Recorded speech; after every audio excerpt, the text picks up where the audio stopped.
Hello, everybody. Welcome back to Base Paths and Brewskis. Today is episode 30. Bye bye Bears. Kind of let the Cubs have it a bit the weekend.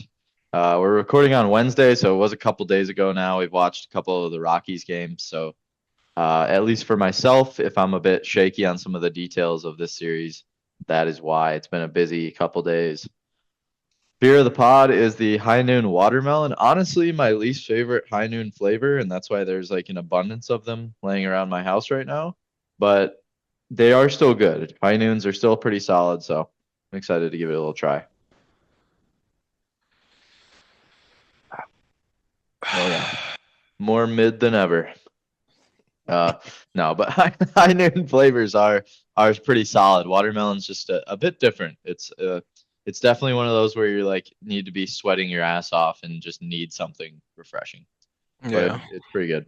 Jackson Churio getting our player spotlight. I think we've already done him as a player spotlight, but I mean, just after the month of June he had, how can you not do him as the player spotlight? Honestly, I mean, really just incredible numbers. Obviously, the Brewers. It kind of felt at points like a bit of a down month, but I mean, still, when Jackson Churio was playing, we were 16-8 in all his games. And it's just kind of funny because it's like to me it felt like it was a bit of a struggle through June, and yet we were playing pretty good. So Yeah. his OPS near 900, kind of bouncing all over the board here. Obviously, some more home runs in the spray chart, pulling a lot of them to left field, showing he's comfortable. He's not behind on the ball. He's able to really pull it out with power. Sprint speed, 96th percentile, range, 89th percentile. Out of all these kind of sporadic numbers that are, all over, there's a lot of shit going on the screen if you're watching this on YouTube. If you're on Spotify, you probably just think I'm like schizo, but there's there's a lot going on with his stat line. What's kind of maybe, one of the things that jumps out to you is, one of the most exciting things, maybe anything unexpected, and is there something that you're kind of really still seeing as a bit of a red flag that needs to be fixed? Yeah, I mean to me that hard hit percentile is has increased, I believe, since the last time we talked about him, and I've looked at this page Mhm. and you can see when watching him, even on his outs, he's really starting to barrel up the ball and start driving it to right field as well, starting to really show some opposite field power. Mhm. So that's what really stands out to me. Um, you see here, he's also been playing extremely well defensively, and that range percentile, the 92nd percentile, kind of shows using his speed out in the outfield. He's made some great plays over the month of June and even in July now, even though we're only, what, 3 days in. Yep. Um, he's Only my shown third off day out that here. glove. Yeah, I mean, even last night in the Rockies game, spoiler alert, he probably ran 50 feet to make a running catch into the foul territory. You know, Yeah. so I mean, it's kind of showing off it all. Just got a little pop, got a little contact, playing well on the field. He's got a couple stolen bases as well. I believe he just stolen a couple nights ago. All around, just looking like a complete ball player in the month of June and July so far. Yeah, I mean, I have to agree with you. I think everything in his game has taken a step. There aren't many things that are, kind of slacking behind. Obviously, some of the hitting numbers when looking at Savant aren't fantastic, but that's also based off his full season. And, when you're a rookie, a month in your career is a huge sample size, and this was a pretty great sample size. The only thing that kind of showed concern to me, the walk to strikeout 14 strikeouts to 6 walks. Obviously, that's going to come with kind of being a young, somewhat power hitter that he is. Um, but I mean, that's walking only about just under 8% of the time and striking out nearly 18% of the time. So that's those are numbers that you'd like to see come down. But the strikeouts aren't even that terrible. There's some guys who are way up there in strikeout percentage. So honestly, that's not too bad. But would maybe like to see him on the bases a bit more in terms of drawing walks. But he's just been hitting the ball so well, it's really been hard for him to draw walks. You Yeah. don't want to tell a guy not to swing when he's had a month where he's batting 315 with an 897 OPS. So also, the BABIP, which is batting average on balls in play, is a 339. Kind of says that he may have had some some points of hitting it where they ain't, the old saying. So, could potentially see that batting average come back down a bit um, if that number declines. That's kind of a number that is more relatively due to luck and less to skill. But when you are hitting home runs and doubles to the gap the way he is, the BABIP doesn't quite mean as much. Game one, I believe it was Friday night. The Brewers won 4-2. Cubs took, I think, a 2-0 lead pretty early on against us. Yeah, Um, and then we kind of just put it on them after that, 4-2. Not a lot going on in terms of scoring runs. Um, just both bullpens came in and were able to pitch somewhat well. Obviously, the Brewers pitched much better. Colin Ray having his kind of typical 5 1/3, 2 runs. He did strike out 8, which it's different. Yeah. not necessarily what I always have in the cards for him. But Peguero, Koenig, and McGill all kind of some dudes that we have in the bullpen, which is kind of something I was hoping to get to later a bit with, how many pitchers we're now accumulating, who is going to be off the active roster. I think I saw a tweet about it of certain guys who are optionable, and there aren't many. So it's going to come down to maybe sending down a couple dudes or DFAing some guys that are, pretty good pitchers, but just not quite able to make the cut. But yeah, in this game, what's something that stood out to you? I had the craft brew player of the game being Jackson Chourio, obviously with the grand slam, gave us all our runs pretty quick. Quick way to get all your runs there. Uh, Obviously, that kind of ties into our player spotlight, but outside of that, the offense was a little concerning. Anything that you wanted to add in about, potentially the concerns on offense and needing, one big swing to win the game? Or, anything you wanted to mention about the pitching as well, with Ray pitching pretty solid and the bullpen coming in and filling it up? Yeah, I mean, not much to add. I mean, yeah, like I said, all our runs coming on one swing. Other than that, I believe we have 5 hits in the game total. Mhm. And I'm trying to remember if I can remember that inning correctly, how many of those hits came in that inning we hit the grand slam. So a little concerning, but Jameson Talion isn't a slouch out there on the mound for the Cubs. Oh, yeah, not at all. Not Um, at all. And then bullpen just doing typical bullpen things. Elvis Peguero, I'll peg him in for a run every time he comes in. At this point, one Yeah. run. Um, he didn't give him one this time. I was looking at the wrong column though, so I'm actually a dipshit. I'm thinking about the Rockies games. So Yeah. let Yeah, obviously that's kind of more fresh in our heads, so this might be a bit more of an abbreviated episode. Obviously cool for Trevor McGill collecting his 17th save in this game. Yeah, this game, not a lot. Just kind of, quick hitting plays, game-changing plays. 5 of the 6 runs in the game total came off of the home run ball. So that's, I believe it was all or 5. Yeah, yeah. Um, so I mean, just very, kind of pushing through the game. I'm pretty sure it was a faster game being played, kind of one of the new era style games. So we can move on to game two if you're ready. yeah, let's do it. We got game two, the Brewers on Saturday, losing 3-5. I think this was a Tobias Myers start. Yes, it was. I did have him player of the game. Technically a quality start. 3 runs over 6 innings, did give up 6 strikeouts. The home run, I think, was Michael Bush. Hit that early. Um, Pretty sure it was the first inning. Bush hit Yeah, the home run. And then after that, Myers was pretty solid. Obviously, the 2 runs going to Pyomps. It's just so weird that Pyomps and Milner, who were, pretty much our best guys outside of Devin Williams last season, they've kind of been the struggling guys this year. And then, Piamps specifically has played like shit. yeah, I mean, it just shows, at the beginning of the season when you talk about relievers and, the high, it's constant changing. The highs and the lows of relievers are, really emphasized in like ERA and rate stats like that because one bad inning and it can basically, destroy their stats for the season. But Pyomps really has just kind of been a struggling reliever, not necessarily a guy who I've been wanting to see in big opportunities. When you have guys like Hudson, McGill, Paredes, who came in for an inning in 2/3 and filled it up pretty well to end the game, kind of gave us a fighting chance at the end. Um, I don't know, man. Pyomps and Milner. What are we thinking about them now with the adding of more pitchers? Obviously, Junis back, DL Hall, beginning to work his way back. I don't know, dude. It's is a trade in store for one of those dudes, maybe a DFA or I don't think either of them have options if I had to guess. I don't know, dude. What are you thinking about our bullpen in terms of that with, some unexpected heroes and some of the, bigger names kind of failing to meet expectations?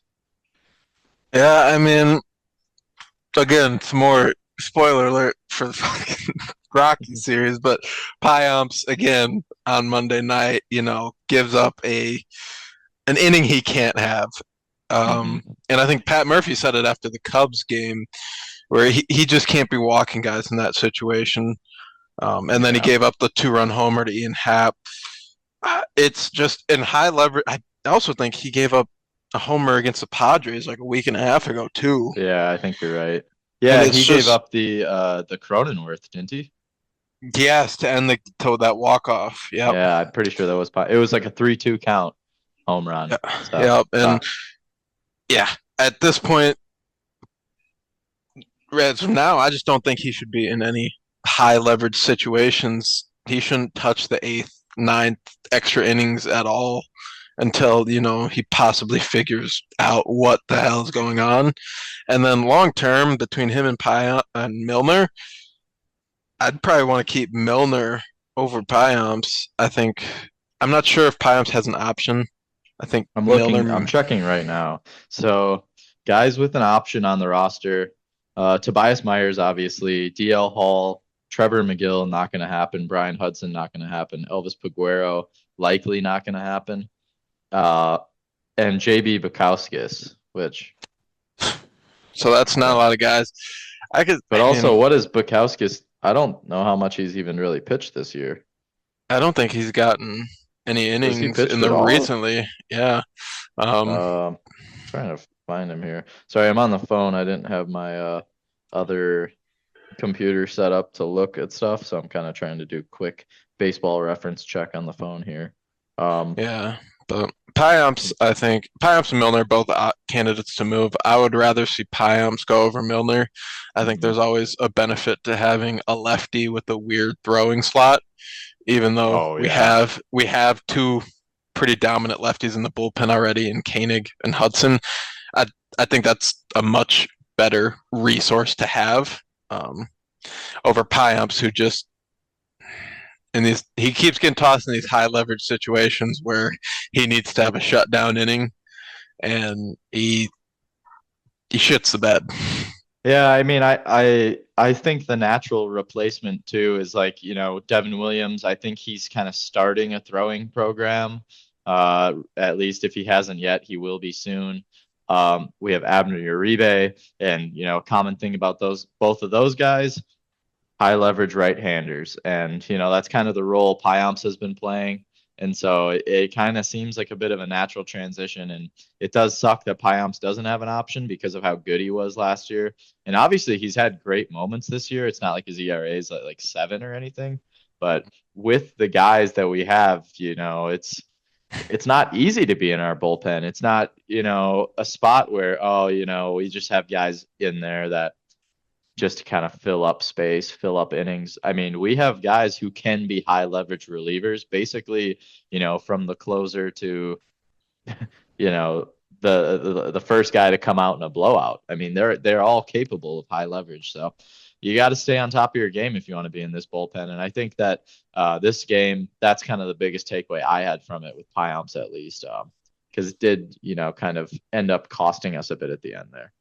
Yeah. If you're ready, I'm cool to move on to game 3 here. Again, a Mm-hmm. bit of I was also kind of having a fun time while this game was going on, so some things aren't super clear on what was happening. But the 7-1 victory for the Cubs. Whoops. Um, over the Cubs, excuse me. I don't know if I said four. Fastball Freddie and Jacob Junis combining for 9 innings with just one earned run. This was fantastic to see from Freddie. Mhm. Obviously, seeing some bounce back starts from him the past couple, where he was going, 5 plus 6 innings and giving up, three or less. I think he had a zero earned run before this one, but it was great to see him do a 7 inning performance. Only 2 walks over the 7 innings, just gave up 1 run, struck out 8. Um, and obviously the run coming off of a homer as well. Um, I mean, this is like pretty much best case scenario you can see from Freddie right now. Gave the bullpen a break. Jacob Junis got to come back in. I think this was his first appearance back, if I'm not mistaken. Second, he was Second? Okay. in against Texas, I believe. Yeah, you're right. You're right. Because I think I said that then, and I'm just not able to keep up apparently. But Bryce Terang, I mean, I don't think the grand slam that he hit was the winning runs by any means, or the runs that took the lead. But dude, I mean, he had a pretty great series. That and he's not a guy who you expect to hit home runs like that, and it was just so cool to see, man. See him just send one out there. Yeah, that was the hardest hit ball of his career. I mean, he pissed on that thing. Yeah, Thing. dude. Him, Yelich kind of getting involved as well. And, it's kind of funny because I know an episode or two ago, I had kind of raised the concern of, what's going on with lefty power? Where are we going to get our lefty power from? Bryce Mhm. Turang answered the call. I don't know if he did a couple extra bicep curls before the game or something, but dude, he hit the ball hard. The guy's hitting close to 300 right now. Honestly, a 771 OPS on the season is I much higher than I would have expected, despite the hype behind his quantum leap. But I mean, I think that his OPS, even if it was 100 points lower, is still worth his defense, and it's just a bonus that he's this good of a hitter. I mean, Yeah, like this has been awesome to see from him, and I really think that he's been such a vital part of the team's success this year that, I don't know if we're the team we are if we don't have a guy like Bryce Turang performing the way he is day in and day out, taking on the role of being a leadoff hitter after last year, technically being one of the least valuable hitters in baseball. He's come out and really, really showed up. Yeah, I mean, this was just an electrifying game to watch. Offense was alive, home runs. It was a good one. Not much else to say about that. If you want to touch more on Freddie, feel free. Otherwise, the offense, up to you here. yeah. I mean, great outing from Freddie. Another one to put in, his head as a confidence builder after kind of struggling about 2 weeks ago on that road trip, kind of getting hit up hard. That first home run in the first inning against Nico Horner, I was like, oh no, this Yeah, this could get out of hand fast if he's giving up, first at bat homers. But locked in after that. He sat up in his chair, yeah, metaphorically speaking. yeah, He said, "Let me get for real here." yeah. Let me Uh, sit up. Hold on. Only gave up one hit after that, 8 strikeouts, 103 pitches, went 7 innings. I mean, exactly what you ask for out of your team's ace. Yeah, and I mean, I think that's one of those good Sunday games. Obviously, a rubber match where we can take the series. Against a division rival and especially a team like the Cubs. It's just nice to stick it to them, especially with Craig Clounsell being there. So yeah, this was just a nice one to see. Just kind of, put a little salt in the wound with the Bryce Turang homer. But I'm cool with the series if you are, and we can move on to our series awards. I had the BNB MVP to Jackson Churio. It kind of just seems like, we've been talking about him all episodes, so I don't want to jump too much more into it. But obviously, the Grand Slam, adding to what will eventually be our trivia question, uh, I believe, if I remember correctly. But yeah, Jackson Churio hitting the ball very hard. Obviously, the defense and athleticism on the base paths has always been there this season, really. Yeah, it just seems like it's all coming together for him. So I felt he deserved another BNB MVP.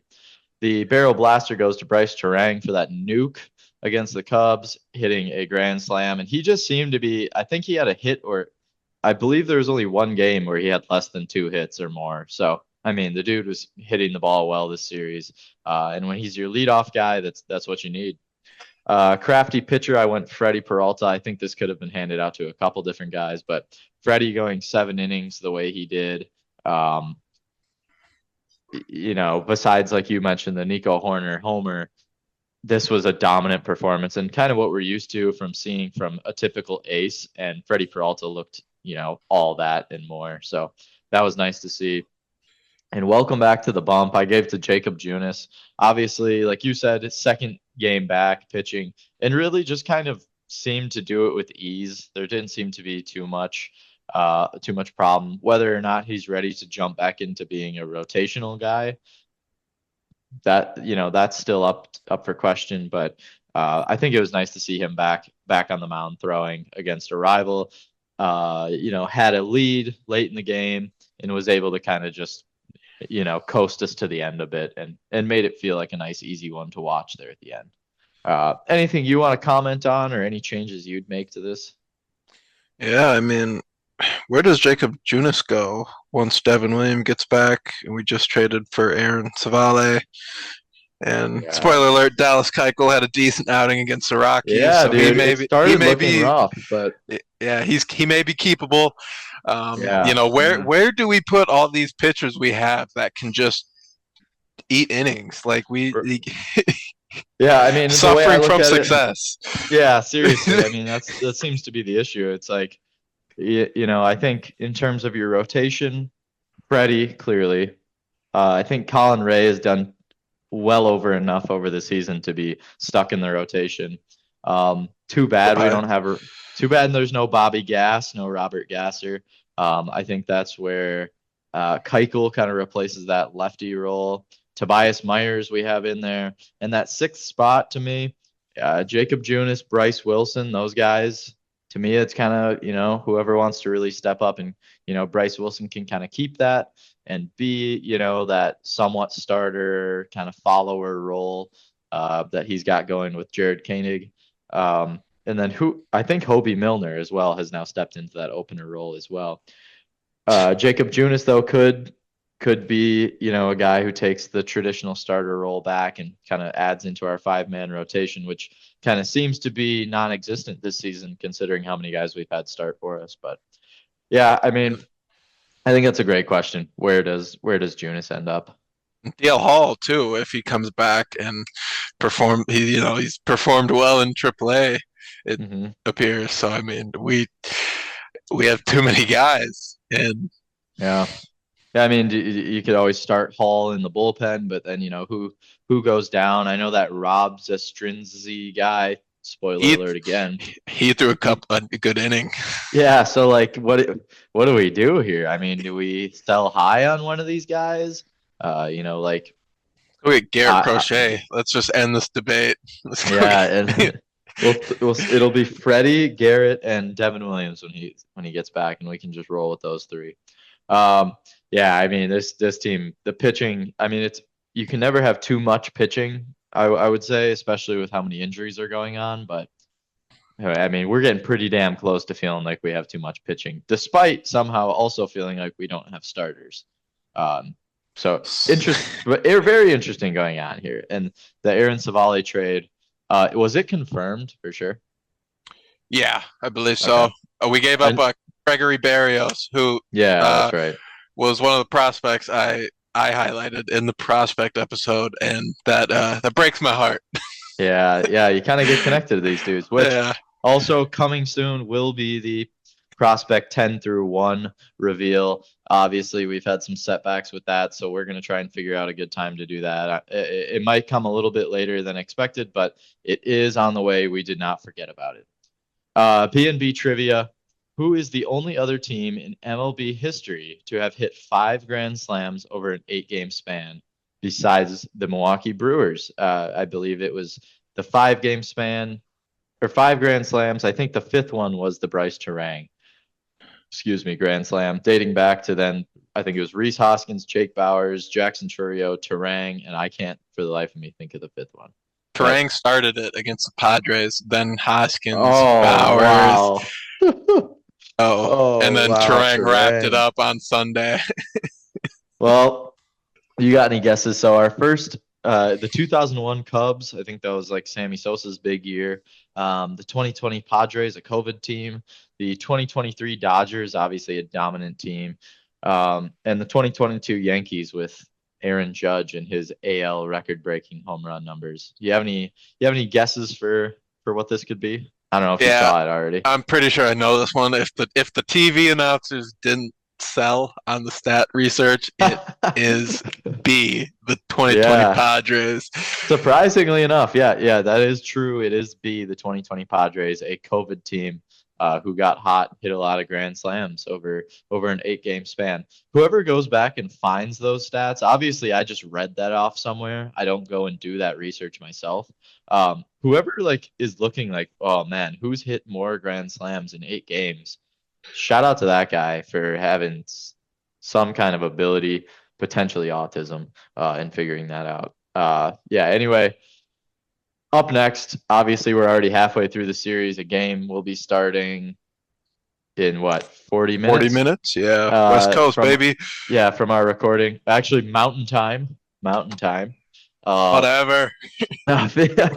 so the Brewers started the series 50 and 34. Colorado, obviously, we're traveling there to go play at Coors Field. Such an interesting environment with the high altitude. 28 and 55. As of now, they're 29 and 56, and we are 51 and 35. Yeah, 51 and 35 after splitting the first 2 games of the series. Spoiler alert. B&B beer requests. If you have any beers you've been dying to try, have a go-to beer that I need to try, comment or reach out on any of the socials listed below with what I should drink next. I do want to say the TikTok for some reason got banned. I was permanently Oh, banned with my Base Paths and Brewskis TikTok account. I don't know how it happened. I don't know what occurred. So I'll maybe try and get another account up and running and get some more going on that. But if you are looking for us on TikTok, that is temporarily disbanded. So just X, Twitter, and Instagram, whatever you want to call it. Obviously, hit Spotify out. and YouTube. They What's put a up? hit. They put a hit out on the TikTok. That's crazy. Yeah, dude. Yeah. I don't know. I don't know what's going on. But yeah, man. Obviously, also not just beers, any kind of alcohol. Really, I'll give it a try. Even if you have some kind of cool mixer idea, a funky cocktail, I'll give that a try. But also on YouTube, we've been doing the um, out of the park series. That's going to continue as well. So far, it's been a ton of fun to do. Honestly, views on the channel have been going up slightly. Pretty much anything's more than 0, so that's been great. Uh, but also potentially going to be doing a college football dynasty series. So we'll see how that works out. I know Dom will be getting the game as well. Potentially a Yes, little sir. online dynasty series from both of us. Could be like a dual perspective thing if we can kind of figure out how the logistics of that will work. So just an idea, throwing it out there. Thanks for listening, guys. Hope you had a good one. Enjoy the Rockies series. Yeah, thanks for listening. Peace.